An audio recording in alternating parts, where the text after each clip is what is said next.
There's a lot of people out there who think they're social smokers. Now, do social smokers exist? Yes, they do. There aren't a whole lot of them, but there are a few of them out there. They drive all the other smokers crazy because, when they do exist, and again, it's not all the cases that people think they are, but the ones that do, when they do exist, people watch them and see that, gee, they can seem to take it or leave it, and they can do it, so can I. Well, to the majority of people who have that feeling that because there are those people who can, that they're going to also be able to do it, no, they can't. They're wrong.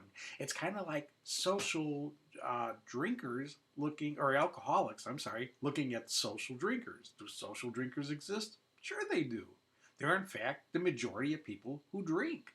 But there is this significant minority that are alcoholics, and they can watch all these other people around them, take it or leave it, have one drink a year and seem fine, have maybe a couple a week and seem fine, and think, well, if they can do it, so can I. Well, no, if the person's an alcoholic, they can't do that. At one time in their life, maybe they were able to, but that time of their life is gone and it's not coming back. They crossed the line of a drug addiction. Well, smoking is the same way. There are some people who can do it. There is one big difference between alcohol, though, and smoking when it comes to this observation that you see people around you who can do it, and you feel like you should be able to do it too. See, with alcoholism, the difference is it's about 1 in 10 people who drink are alcoholic. Now they're looking around at the majority of people, the majority, and seeing that they seem to be able to control their alcohol. And that's kind of a tough battle for them. They have to accept there's something unique about them, that's different about them, that they've got a problem that most people don't. With smoking, same situation. Not everyone who uses it gets hooked, but the numbers are inversed. Where with alcohol, 1 in 10 people who drink become alcoholic. With nicotine, it's about 1 in 10 people who use don't get addicted to it. 90% do. In every survey that's ever been done since they started doing survey, the vast majority of people who smoke say they kind of want to stop. They wish they could stop, but they can't do it. I mean, this is going on for a very long time that people realized that they weren't smoking by choice. They had to do it. Now, there are some people who smoke lightly, and now people consider them social smokers because they don't smoke that much. But you better understand, some of those people who smoke very few cigarettes are still addicted to those very few cigarettes, and they need those very few cigarettes. Now, so many of these individuals don't believe that. They think, no, they don't smoke that much. They're social smokers. The way they'll find out in many cases that they have a problem, it's they're sometimes married to like a very heavy smoking spouse. Well, they accept their spouse is smoking, they smoke too, and they realize the spouse smokes more than they do and more than the spouse should, but they don't have that big of a problem with it until something happens to the spouse. They get really sick, and the doctor basically lays it on the line. You've got to quit smoking. You're going to die if you don't quit smoking, to this heavy smoking spouse. Now, the light smoking social smoker of the pair, they're worried about the spouse. They don't want to be a widow or widower, and they tell the spouse, you've got to quit smoking. And they make this valiant gesture, this nice gesture that they're going to make now is, listen, if you quit, I'll quit too. They got to understand when the person is making the offer, they don't really think that this is this grand of a gesture. They don't think that this is going to be a big deal. They're social smokers. These are people who sometimes never bought a pack of cigarette a day in their life. They just bummed the spouse's cigarette. And that was fine. They didn't have to smoke that much. And they really believe since they didn't buy them, since they don't smoke that much, they don't have a problem. I've had these people come into smoking clinics where I've had the heavy smoking spouse and the social smoking spouse.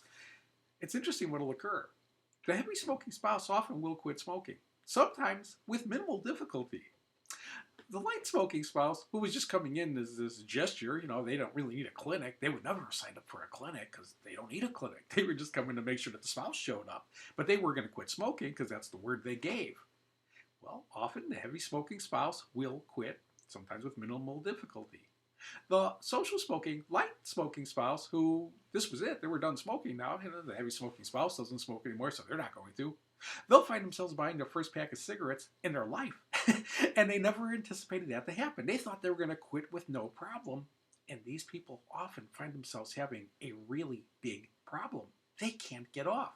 They sometimes actually turn into heavier smokers now that they buy their own packs. But even if that's not the case, they needed what they were smoking. They weren't social smokers. They were addicted to a lower quantity than heavy smokers, but they were addicted to that quantity. It wasn't until they were put in that position that they, didn't have cigarettes available that they realized how much they were, addicted and how much they needed a cigarette.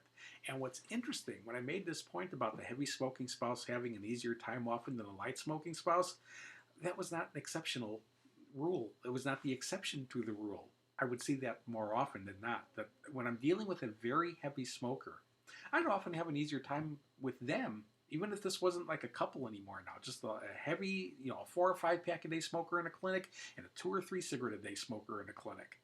I would usually have the easier time with the 4 or 5 pack a day than a 2 or 3 cigarette a day smoker. Now again, in many of these cases, the 2 or 3 cigarette a day, just the fact that they show up to a clinic, there was something, driving them into that clinic, and it was often a heavy smoking spouse.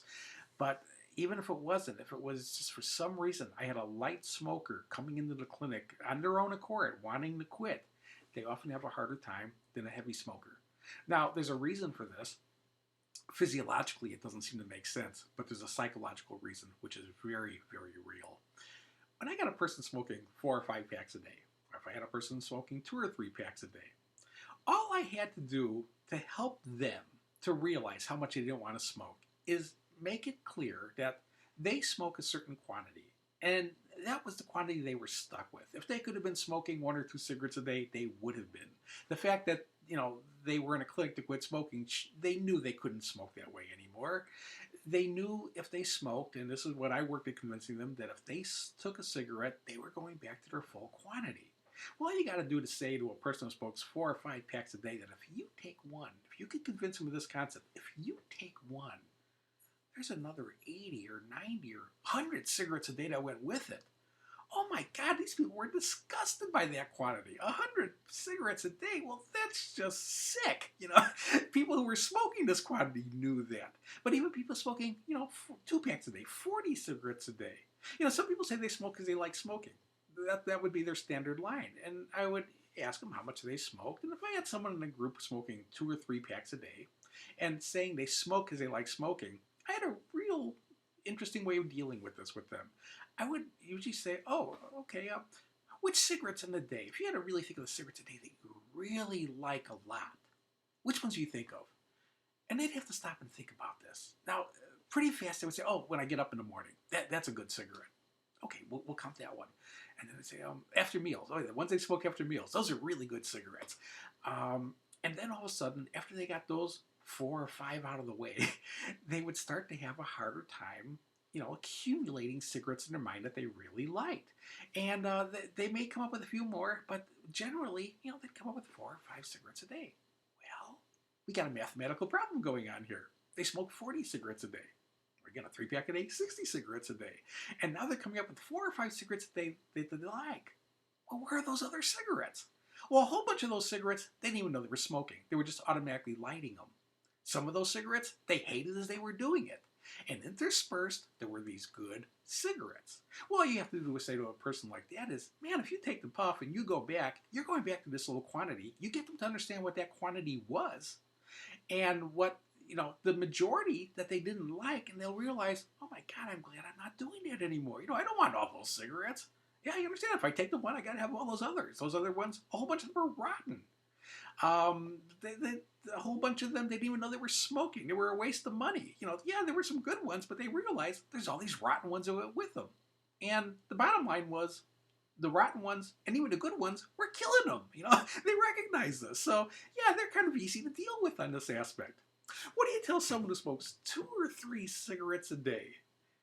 What threat do you give them to use on themselves? Yeah, if I take the one, I got to have the other 2 with me. Well, they love those other 2. They love the majority of their cigarettes. That's the problem with a light smoker. They don't have that many bad cigarettes in their life. They have a bunch of cigarettes they like. Sometimes in this world, today's world, some of these people were heavier smokers at one time, and they've cut out every bad cigarette that they had. They cut out the majority because they can't smoke in so many places. They can't smoke in their home. They can't smoke in their office. They can't smoke when they're with friends. So the cigarettes they have, they're not a large number, and there's a good chance they like the majority of their cigarettes. And they, in a sense, lose that tool that they would have had of, oh, if I take the one, I got to have all those other rotten ones with it. They don't have the rotten ones. And that's why you will sometimes find the light smoker having a harder time psychologically than the heavier smoker, even though the heavier smoker may very well have a stronger addiction per se. They have more reasons to really want to get this out of their lives and keep it out of their lives, that the light smoker may not have that on their side and can often create a harder time for them in quitting. There are people, though, who again are very light smokers, but they are very dependent on those few cigarettes, and they, in a sense, need as much help, if not more, than very heavy smokers in making up their mind that they really should quit smoking. Again, they don't have as many bad cigarettes, but even those minimal number of good cigarettes are problematic to them.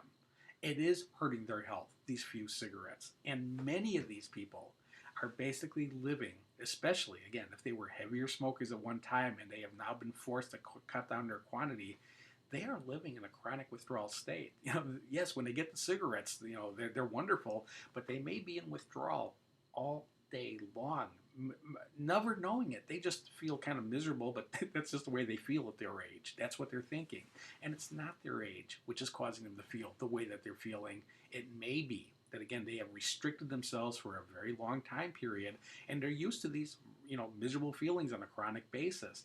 And what they need to do is, if they get themselves off of smoking, really try to remember what they were feeling like in general compared to what they're feeling like now that they're off cigarettes. Because in many cases, these are the people who will find themselves saying, man, God, I feel great when I quit smoking. I feel 100% better than I did when I was a smoker. And yet when they were smokers, they never realized they felt bad from smoking. They just saw cigarettes as making them feel really good when they got them. And then they felt kind of like, just a little bit off all the other time. And, that off feeling may very well have been a chronic withdrawal state that they don't experience anymore. So anyway, there are some people who are light smokers, never smoked a lot, don't seem to get hooked.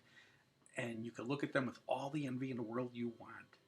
And keep in mind, at one time, you may have been just like them. It may have been for the first, few months you were smoking. You were just smoking a few cigarettes a day and it seemed fine.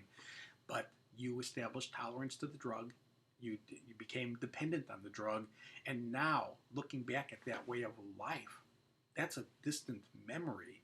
Thinking about it in the future being that way is no longer a memory, that's a fantasy. That's a fantasy you don't have a choice of anymore. You crossed the line of addiction. And let's understand something.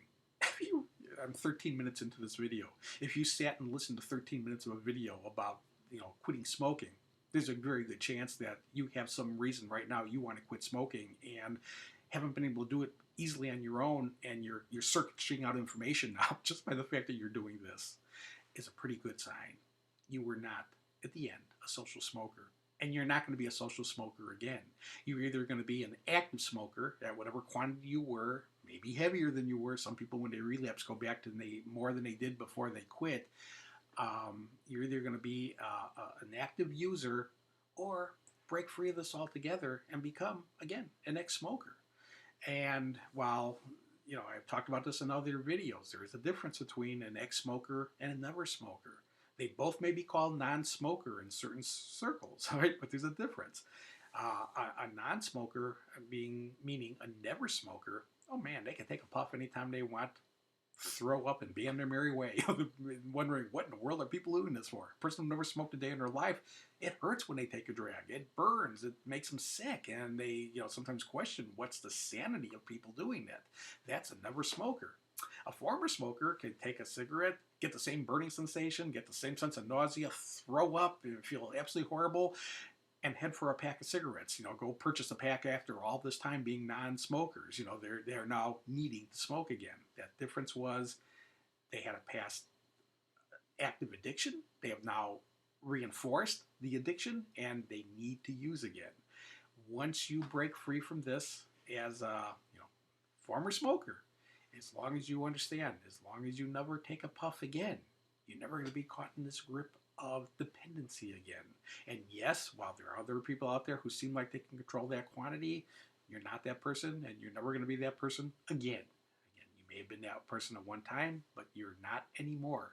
And to never be stuck as the person who is now an active smoker, having to battle to get off, fighting the withdrawal, fighting all the problems that they did initially to quit, to avoid ever having to face that existence again, is still just as simple as knowing to make and stick to that personal commitment to never take another puff.